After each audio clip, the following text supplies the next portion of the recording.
కుటుంబం కుటుంబం కుటుంబం ఇది కళకళలాడే కుటుంబం కుటుంబం కుటుంబం కుటుంబం ప్రేమల విలువలు తెలిసిన కుటుంబం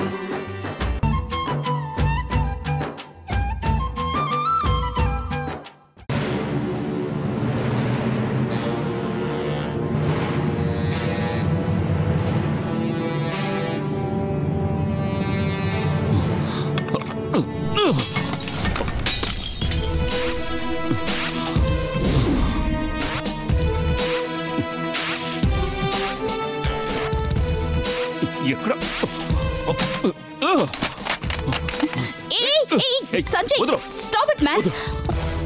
వాట్ ఇస్ దిస్ సంజయ్? ఏమైంది? ఎందుకు ఫోటోని పగలగొట్టావు? Are you crazy? Shakti photo మీద బొద్దింకా దాన్నే వెతుకుతున్నారు. తప్పించుకుంది. ఎక్కడికి వెళ్ళింది? ఇదంతా కొంచెం కూడా బాగోలేదు సంజయ్. ఇదే రేంజ్ లో వెళ్ళేవంటే తప్పకుండా నీకు పిచ్చి పట్టేస్తుంది. ఇంకా పిచ్చి పట్టేదేముంది? శక్తిని తెలుసుకునే పిచ్చివాడిని అయిపోయాను.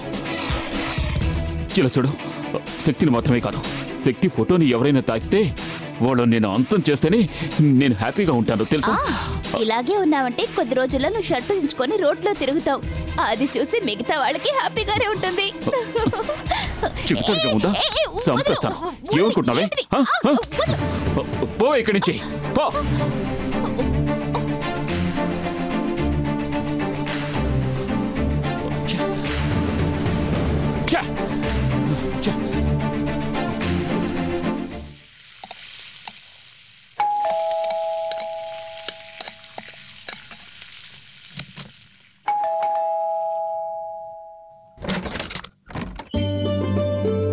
రండమ్మా. బాగున్నారా? బాగున్నాను. కొంచెం కూర్చోండి, స్టవ్ ఆఫ్ చేసి వస్తాను. ఏ, నేను వస్తాను. సరే రండి రండి. అయిపోయింది. శక్తి, అనిత ఫోన్ చేయలేదు. నువ్వు చెప్పావా? చెప్పాను. శక్తి, ఒక్కోసారి మా ఆయన ప్రవర్తన చూస్తున్నప్పుడు ఇదంతా వదిలేసి నా బిడ్డ దగ్గరకు వెళ్ళిపోవాలనుంది. ఏదో తాళి కట్టుబడి జీవిస్తున్నాను. ఏమిటండి ఇది? పెద్ద పెద్ద మాటలు మాట్లాడుతున్నారు. అంతగా మనసు విరిగిపోయింది. కూతురి పేరే ఇంట్లో ఎత్తకూడదు, దాని గురించి ఆలోచించి బాధపడ్డానికి వీల్లేదు అంటున్నారు. అందుకు కూడా ఒప్పుకున్నాను. అందుకని ఆయన బయటికి వెళ్ళి వచ్చినప్పుడల్లా నా మొహాన్నే పరీక్షగా చూస్తున్నారు. సెల్ ఫోన్ తీసి నెంబర్లు చూస్తారు. అంతేకాకుండా ఆయన బయటికి వెళ్ళినప్పుడు నా నెంబర్కి కాల్ చేస్తారు. నేను తీసి ఏమిటని అడిగితే ఏమి లేదు ఊరికే అని పెట్టేస్తారు. మొన్న కూడా అలాగే ప్రకటనలు వస్తుంటాయే, ఈ ప్యాకేజ్ కావాలా ఆ ప్యాకేజ్ కావాలని అడుగుతారు. ఆ ఫోన్ వచ్చింది. నేను ఎవరో తెలియక ఫోన్ తీశాను. సరిగ్గా ఆ టైంలో ఈయన ఫోన్ చేశారు. ఎవరితో మాట్లాడావు ఏమిటని ప్రాణం తీసినంత పనిచేశారు. నేనెంత చెప్పినా ఆయన నమ్మలేదు. వెంటనే వచ్చి నా సెల్ ఫోన్ తీసి చూసి ఆ నెంబర్కి ఫోన్ చేశారు. వాళ్లతో మాట్లాడి కంపెనీ నెంబర్ అని తెలుసుకున్న తర్వాతే ఊరుకున్నారు. అయినా అనిత వాళ్ళ నాన్నకి ఇంత కోపం ఉండకూడదు. లేదమ్మా, ఆయన ప్రవర్తనకి నాకు కోపం వచ్చినా ఒక విధంగా ఆయన్ని చూస్తే పాపం అనిపిస్తోంది. ఎందుకంటే ఆయన కూతుర్ని అంత ప్రేమగా చూసుకున్నారు. రంగా విషయంలో మొదట్లో కోపడినా కూడా ఆ తర్వాత సరే అన్నారు. ఇప్పుడు ఆయన కోపం ఒకటే, తను చెప్పా పెట్టకుండా వెళ్ళి పెళ్లి చేసుకుంది కదా, అదాయన కల్లో కూడా ఊహించలేదు. అందులో తప్పు ఆయన మీద ఉన్నా కూడా ఆ రోజు మీ ఇంటికొచ్చి దెబ్బలు తిని అవమానపడిన సమయంలో పూలదండలతో వాళ్ళొచ్చి నుంచోవడం చూసి షాక్ అయ్యారు. కోపం ఎక్కువైంది. ఆ రోజు అంతని ఇంటికి లాక్కొచ్చిన తర్వాత ఆయన పదే పదే చెప్పి ఆవేశపడింది ఇదే. లేదమ్మా, అప్పుడు ఆయన కోపం న్యాయమైంది.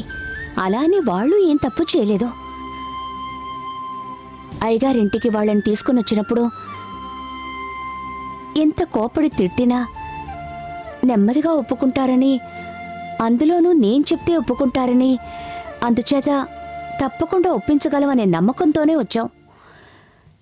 కానీ అక్కడికొచ్చిన తర్వాతే ఓ పెద్ద గొడవ జరిగిందనే సంగతి తెలిసింది. అనితకి ఆ సమయంలో ఏం మాట్లాడాలో ఏం చేయాలో అర్థం కాలేదు. తను పెళ్లి చేసుకోవడం కూడా తప్పు కాదు, కానీ ఇంటికి తీసుకొచ్చి జరిగిందంతా చెప్పారు కదా, అప్పుడైనా ఓర్పుగా ఉండి రంగాతో వెళ్ళిపోకుండా ఉంటే ఓ వారమో 10 రోజులో గడిచాక ఏదో ఒక విధంగా ఆయనకు సర్ది చెప్పేదాన్ని. కానీ ఇంట్లో అందరూ చచ్చినా పర్వాలేదు, నాకు అతనే కావాలని కళ్ళెదుటే పారిపోయింది చూడు. ఆయన మనసు అందుకే పూర్తిగా విరిగిపోయింది. ఆ మాట నిజమే. ఏం చేస్తాం, ఈ కాలం పిల్లలకి లవ్ అనేది కళ్ళగంతులు లాంటిది. అది కట్టుకుంటే వాళ్ళు ప్రపంచంలో ఏదీ చూడలేరు. చూస్తూ ఉంటే అనిత వాళ్ళ నాన్న ఈ జన్మలో మనసు మార్చుకునేలా లేరు.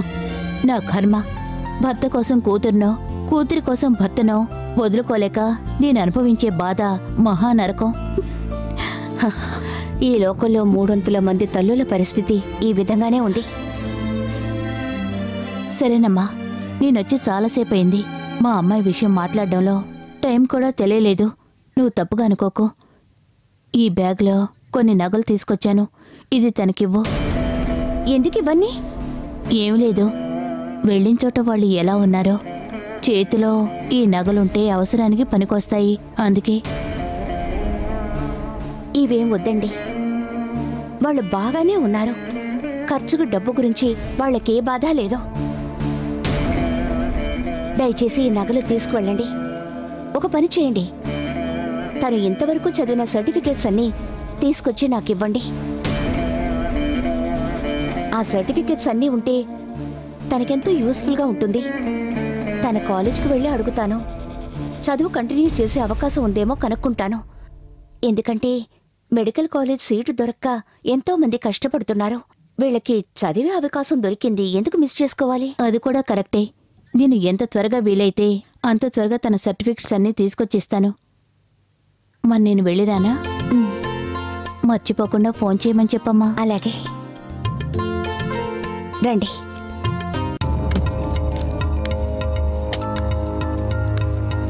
ఏంటి బావా, ఏంటి ఈ మధ్య ఎప్పుడు చూసినా టెన్షన్గానే ఉంటున్నావా? దేనికి? అంత డబ్బు ప్రాబ్లం బావా. బావా, నాకు డబ్బు అవసరమైతే నీ దగ్గరకు వచ్చి అడుగుతాను. ఇప్పుడు నీకే ప్రాబ్లం అంటే నేను ఎక్కడికి వెళ్ళి అడగగలను? ఇన్వెస్టర్స్కి ఇవ్వాల్సిన ఇంట్రెస్ట్ డబ్బులు కూడా సవ్యంగా రావడం లేదు. నేను ఎంతకాలం రొటేషన్ చేస్తాను చెప్పు? పాపం, ఎంత కొట్టినా తట్టుకోవడానికే నువ్వు బండరాయివా? సార్ సార్ నమస్కారం సార్. నమస్తే సార్. నమస్కారం అండి. ఏంటండి పర్మిషన్ అడగకుండా తిన్నగా లోపలికి వచ్చేసారు? ఏమనుకుంటున్నారు? ఎవరిని అడిగి రావాలి? ఏం బయట స్టాఫ్ లేరు? ఉంటే అడిగి వచ్చేవాళ్ళంగా. ఆఫీస్ టైంలో వర్క్ చేయకుండా ఎక్కడికి విడిచొచ్చారు వీళ్ళు? బావా, ఆఫీస్లో వర్క్ ఉంటేనేగా వాళ్ళు కూర్చుని ఉంటారు. బావా మీరు మాట్లాడకుండా ఉండండి. సరే చెప్పండి, ఇప్పుడు ఏం కావాలి మీకు? నా ఫ్రెండ్ కృష్ణ అనే పేరున డబ్బు ఇన్వెస్ట్ చేశారు. 4 నెలలుగా వడ్డీ రాలేదు. అందుకే స్టేటస్ ఏంటో నన్ను చూసి రమ్మని చెప్పారు. ఆఫీసుని ఈ నిమిషం వరకు మూసేయలేదు, అదేనండి స్టేటస్. సార్, నా పేరు మణి. నాకు 6 నెలలుగా వడ్డీ రాలేదు. బావా, ఈయనే సీనియర్, తప్పకుండా మాట్లాడాలి. మాట్లాడు. బావా దయచేసి మీరు మాట్లాడకండి.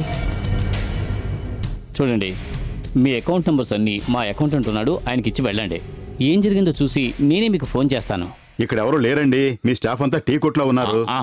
వాళ్ళు మాత్రం ఎంతసేపు అని కదలకుండా ఒకేసారి కూర్చుంటారు. ఏంటయ్యా ఏమిటిది? వడ్డీ ఎవరు, అసలు ఎవరు? వస్తే మనుషులు కూడా ఉండరు. ఫోన్ చేస్తే తీయడం లేదు. ఆఫీస్కి వస్తే ఎవరు ఉండరు. రండి రండి రండి, మీరు వచ్చినప్పుడల్లా ఉండటానికి ఈయనకి పని పాట లేదా? ఈయన పెద్ద బిజినెస్ మ్యాన్, మీటింగ్లు కాన్ఫరెన్స్లని ఎన్నో చోట్లకి వెళ్తారు. మీలో ఒకే చోట కూర్చునే రకం కాదు. హలో, మీరు ఒకే చోట ఉండండి లేదా ఊరంతా తిరగండి. ఆ విషయం మాకు అవసరం లేదు. మా డబ్బుకి ఏం సమాధానం చెప్తారు? 2 నెలల క్రితమే డబ్బు మొత్తం ఇస్తామన్నారు, ఇంకా ఇవ్వలేదు. ఇంతవరకు సమాధానమే లేదు. ఇదిగో నా అకౌంట్ చూసి చెక్కు రాసి ఇవ్వు. ఎంతసేపు అయినా వెయిట్ చేసి తీసుకువెళ్తాను. బావా, ఎందుకు అనవసరంగా వీళ్ళు మినిస్టర్ వచ్చే టైం అయింది, అందరినీ డిస్పోజ్ చేద్దాం. ఏంటి నాటకమా?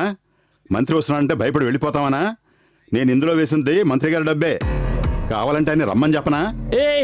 ఏంటి కలద్దాలు జెంటిల్ మ్యాన్, ఎందుకు కోపడతారో? మంత్రికి ఫోన్ చేయకండి, నేను మంత్రి గారు వస్తారనేగా అన్నాను. బావా మీరు ఊరుకుంటారా? మంత్రికి ఫోన్ చేస్తాను. అయ్యో బావా, కాస్త సైలెంట్ గా ఉండండి. చూడండి, మీరు ఇలా గుంపుగా వచ్చి అరవడం వల్ల జరిగేది ఏమీ లేదు. అవును, పోనీ వరుసగా వచ్చి నుంచుంటే మాత్రం వెంటనే ఇచ్చేస్తావా? సార్ ఏం జోక్ చేశారు కదా, సూపర్ కామెడీ. మొదటి నుండి అలాగే మాట్లాడుతున్నారు. మీరు ఇలా నవ్వుతూ మాట్లాడుతూ మమ్మల్ని ముంచేశారు. ఎందుకు తప్పుగా ఆలోచిస్తారు? నేను చెప్పేది ఓర్పుగా వినండి. ఈ మధ్య కొంచెం షేర్స్లో దెబ్బతిన్నాం. చైర్లో దెబ్బో టేబుల్లో దెబ్బో మా డబ్బు ఇచ్చేసి మీరు మరో పని చూసుకోండి. ఇదిగో ఏంటయ్యా తమాషాగా ఉందా? డబ్బు పోయిందని కడుపు మండిపోతుంటే మీరేంటయ్యా నవ్వుతారు? అవును సార్, మా డబ్బుకు దారి చెప్పండి సార్. నాకు వడ్డీ కూడా వద్దు, వేసిన డబ్బులు తిరిగి ఇవ్వండి, అది చాలు. ఏమండి ఇలా ఒకేసారి వచ్చి డబ్బు ఇవ్వు అంటే ఎలాగండి? ఓ పని చేయండి, మీ పేరు, అకౌంట్ నెంబరు, ఫోన్ నెంబరు అన్నీ రాసిచ్చి వెళ్ళండి. నేను అకౌంటెంట్తో చెప్పి సెటిల్ చేయమంటాను. ఈ కథలేం వద్దు, డబ్బు తీసుకోకుండా మేము ఎవరు ఇక్కడి నుంచి వెళ్ళాం. ఏంటి మేము అంటున్నావు? నేను అని చెప్పు. నువ్వు ఇంట్లో ఒంటరిగానేగా వచ్చావు, ఇక్కడేగా అందరూ కలిశారు. ఏంటి యూనియన్ మొదలు పెట్టాలనుకుంటున్నారా? ఇదిగో ఏంటి మర్యాద లేకుండా మాట్లాడుతున్నావు? ఎవర్రా నువ్వు? ఏంటి ఎవర్రా నువ్వా? కళ్ళద్దాలు తీస్తే కళ్ళు కనిపించవు. రే ఈ పైడి ముద్దు కూర్చి నా ఏరియాలో అడగరా, ఎవరో చెప్తారు.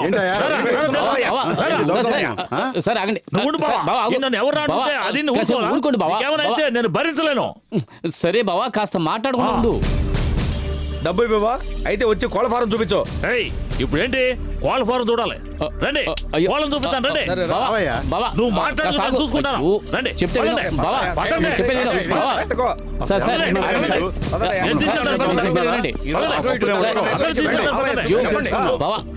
కొంచెం ఆగు. సార్ నేను చెప్పేది వినండి. ఇలా విడివిడిగా తీసుకువెళ్ళడం కుదరదు. నేను అందరికీ SMS పంపిస్తాను. ఇన్వెస్టర్స్ అందరూ వస్తారు. మీ అందరికీ ఒకేసారి చూపిస్తాను.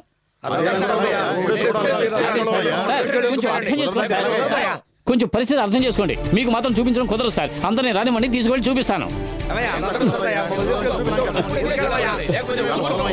మేనేజ్ చేయి. ఓకే బావా. మా బావా మీ అందరికీ SMS పంపించి పిలుస్తారు. అప్పుడు రండి. ఈ రోజు వద్దు బావా. ఎప్పుడు వెళ్దాం? వచ్చే ఆదివారం వెళ్దాం. వచ్చే ఆదివారం అందరం కోళ్ళ ఫారం దగ్గరికి వెళ్తున్నాం. వెళ్ళండి. ఆ రోజు అందరికీ మధ్యాహ్నం టర్కీ కోళ్ళ బిర్యానీ. ఆ ఖర్చు అంతా కంపెనీదే. వెళ్ళండి వెళ్ళండి, సంతోషంగా వెళ్ళండి. బిర్యానీ పెట్టండి. పోరా పోరా పోరా, ఏంటో చూస్తున్నావు? పోరా.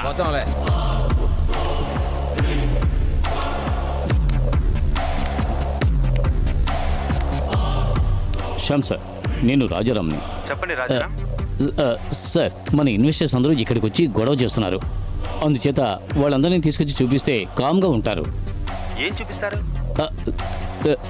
సార్? మన కోళ్ళ ఫారం సార్. ఉంటే చూపించవచ్చు, అది లేదుగా ఇప్పుడు. సార్ ఏమంటున్నారు సార్? ఏమిటి రాజారాం, మీరు అసలు టీవీ చూడరా? చూస్తాను. 3 రోజుల క్రితం ఫైర్ యాక్సిడెంట్ లో కోళ్ల ఫారం అంతా కాలిపోయింది.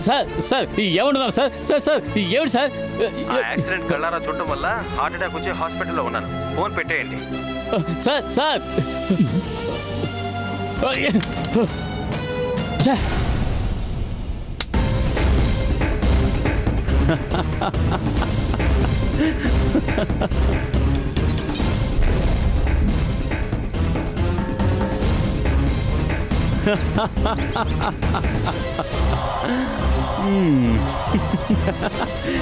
రే రాజారాం, నీలాంటి వాళ్ళని ఎంత మందిని చూసుంటాన్రా. నాతోనే ఆటలా?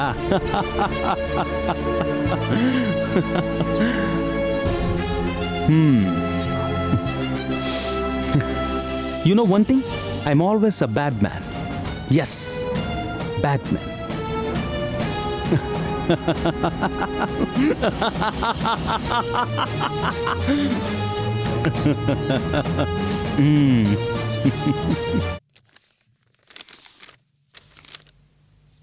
పైడమూర్తి, బాగున్నావా? ఏంటి పైడి మూర్తి అని రాగం పాడుతున్నావు? మూర్తి అని పిలవచ్చు కదా. అది వదిలే. ఫోన్లో డబ్బు కావాలని చెప్పాను కదా, అదేనికే. రాజారాం. నమస్కారం సార్. మిస్టర్ రాజారాం, విషయమంతా చెప్పినారు. మీకు మినిమం ఎంత అమౌంట్ కావాలి? 1.5 కోటి కావాలి. మీకు 1.5 కోటి కావాలి అంటే మినిమం 3 కోట్లు వాల్యూ ఉన్న ప్రాపర్టీ మా దగ్గర తాకట్టు పెట్టాలి.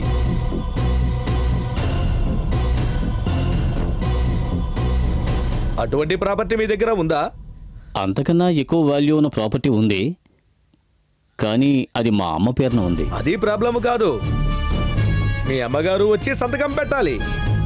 ఆవిడ, సన్ను, డాటరు, హస్బెండ్ అందరూ వచ్చి సాక్షి సంతకం పెట్టాలి. మొత్తానికి అందరినీ బోన్లో ఎక్కించాలి అంటావు? అది నేను అమ్మనే అడిగి చెప్పాలి. అది కాకుండా నా తమ్ముడు సంతకం పెట్టడానికి ఒప్పుకోడే.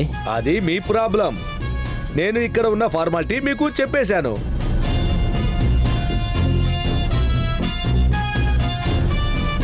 అవును, ఒక థియేటర్ ఉంది కదా, అది ఎవరి పేరులో ఉంది? ఇదిగో సెటు, నువ్వు ఫార్మాలిటీ మాత్రం చెప్పొచ్చుగా. ఆ థియేటర్ సంగతి నీకెందుకో? ఆ థియేటర్ ₹1 కూడా కొనరు, చెత్త థియేటర్. బావా పద, ఈ విషయం తర్వాత చూద్దాం పద.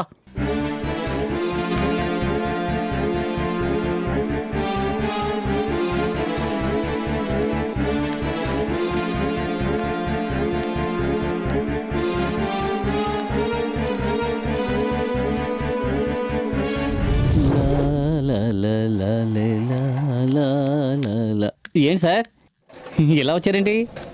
ఏయ్ సూరి, చెప్పండి సార్. ఎలా ఉన్నావు? బాగున్నాను సార్. ఆ రోజు వచ్చి క్యాన్లని పగలగొట్టి వెళ్ళారు. 300కి వచ్చాయా సార్? ఇచ్చేస్తాను. అవును, శక్తి లేదా? ఇప్పుడు ఇక్కడ ఉండడం లేదు సార్. ఉండడం లేదా? ఎక్కడికి వెళ్ళింది? ఎక్కడికి వెళ్ళారో తెలీదు. లోపల కొంచెం పని ఉంది సార్, వస్తాను సార్. ఏయ్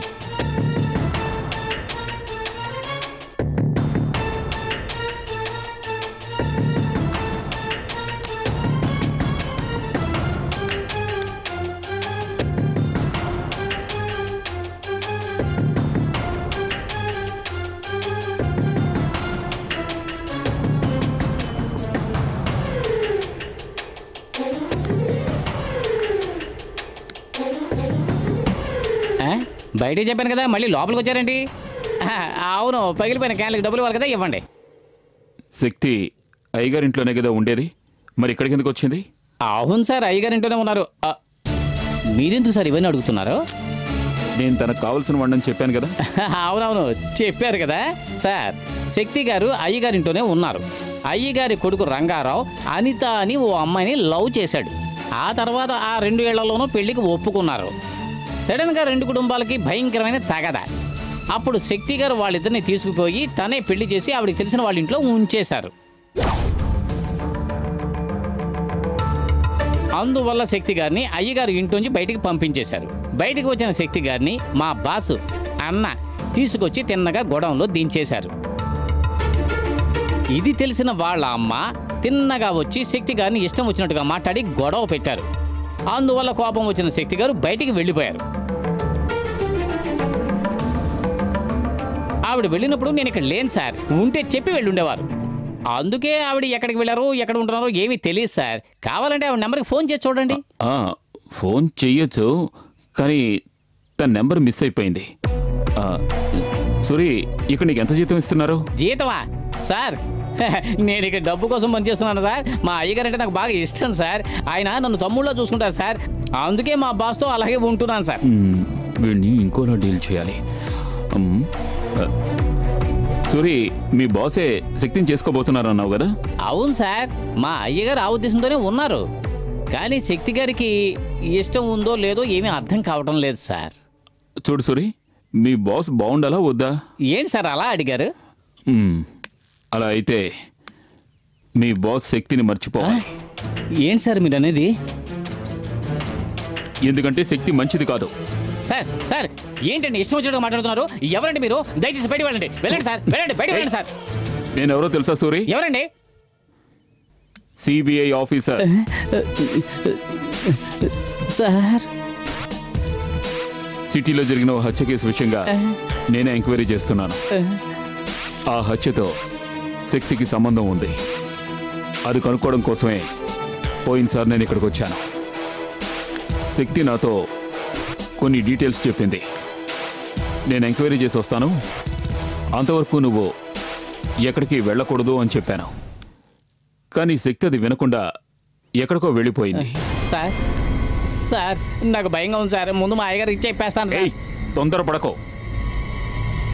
లవ్ చేస్తున్న వాడి దగ్గరికి వెళ్ళి లవర్ గురించి తప్పుగా చెప్తే ఏం జరుగుతుంది? ఒకటి, వాడు అది నమ్మడు, లేకపోతే విషయం తెలిస్తే తను పిచ్చి పట్టినట్టు అయిపోతాడు. అవును సార్, ఆ మాట నిజమే సార్. అందుకే చెప్తున్నారు, నువ్వు సైలెంట్గా ఉండు, ఇప్పుడేమీ చెప్పొద్దు. శక్తి గురించి నీకు ఏ విషయం తెలిసినా నాతో చెప్తూ ఉండు. పూర్తి ఆధారాలు దొరికిన వెంటనే నేను వచ్చి శక్తిని అరెస్ట్ చేస్తాను. ఆ తర్వాత టీవీలోనూ పేపర్లోనూ వేస్తారు కదా, అది మీ ఓనర్ గారు చూసి విషయం తెలుసుకుని తప్పుకుంటాడు. సార్ ఈ ఐడియా కరెక్ట్గా ఉంది సార్, అదే విధంగా చెయ్యండి సార్. నేను ఆ నెంబర్ ఇస్తాను, నోట్ చేసుకో. చెప్పండి సార్.